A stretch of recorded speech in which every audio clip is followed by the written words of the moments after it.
Hello, I'm Stanley Lucian. Welcome to the HTS Epoll. It's your opportunity to weigh in on the most pressing issues of the day.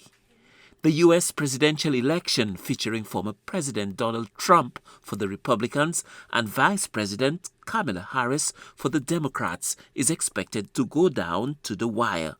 The keen contest will be decided by a few battleground states.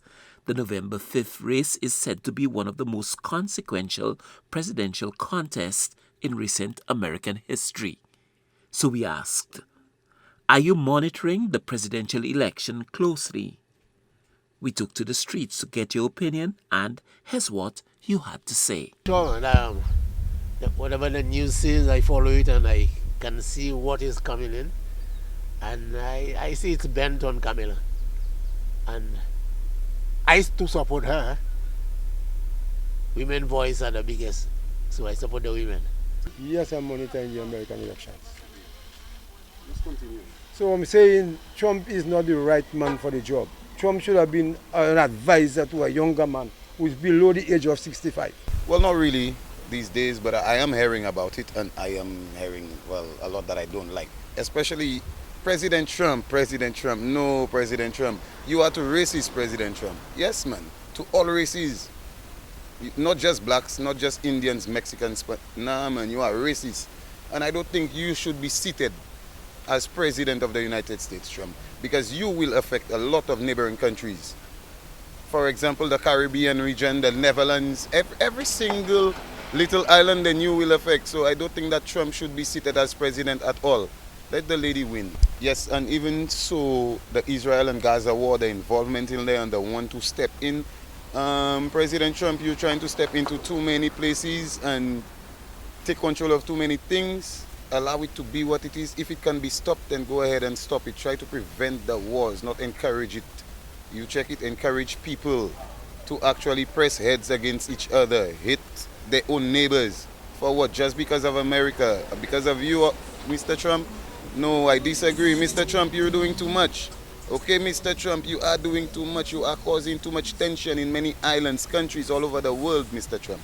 L'élection américaine là, frère, ça moi monitor, mais il est bien important, by January. Because vous là qui a couru et puis madame là, ils ont un bug, même quand un bug c'est ici mon connaître. Mais si monsieur gagne, January qui prend ça, chaque bagaille qui arrive January. Tous les jours, on sait ça. C'est comme moi qui pour assis là un pays pour gravir un pays. Il y a femme là, femme là assis là. Si femme là assis là, ça pas qu'à nous là. Si on n'a pas qui a calé. Pour ça, pas les femmes là. Ma vie femme là gagne. Chom moi gagne boss man. Chom moi vient pas. Moi là, moi moniteur l'élection en Amérique là. Femme là gagne Trump. L'année ça il gagne. Right now, I feel the Trump qui gagne because you pas jamais voulu une femme pour l'Amérique. From time, c'est policy l'American high society et tous les autres systèmes là. Et un homme qui voulait pour l'Amérique. I see a very biased, two-tiered system where some people can get away with murder while others wind up being convicted or penalized for similar or lesser type crimes. How can a guy that has 34 felony convictions be running around supposedly running for president of the most powerful office in the world, while on the other hand a local who has one of the 34 convictions that he's got would not even be allowed to vote. Don't you think that is the most consequential election in American history? Well, at this point it definitely looks that way because the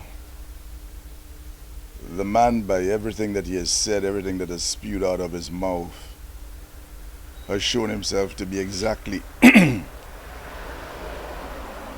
fascist. I mean, he quotes Hitler. He talks about deporting millions of so-called illegal aliens, using his terminology. Trump is all about himself first and no one else. So whoever wants to roll with that or feel that by putting him back in there it's going to make their life better, at some level I feel sorry for them, because it isn't up to one individual to change a country of 350 odd million people. It's going to take several people in the background advising him. It's going to take a change in the House and the Senate. And unfortunately, the stories that are being told with all the fake news and the AI fabrications and whatnot, if people aren't paying attention, it just turns out to be very misleading for them. I'm monitoring that election very close, and I think Kamala will pull through. The kind of support she's getting, you know, with the black people and a lot of Republicans have supported her very much. And I think she's going to pull through. Trump does stand a chance with Kamala. Thanks for those responses. And now to our new discussion. The wide-ranging impact of artificial intelligence and emerging technologies on many aspects of life has been the subject of intense public discussion over the past few weeks. Artificial intelligence and emerging technologies are expected to change healthcare, travel, education, media, and human socialization, among others, fundamentally. So we ask, are you concerned about the impact of artificial intelligence and emerging technologies on society? Voting is easy. Just log on to htsandlucia.org and vote. Remember, our Epoll team is always on the go to get your responses as well. Watch the HTS News Force from 7 p.m. for the results and the new discussion.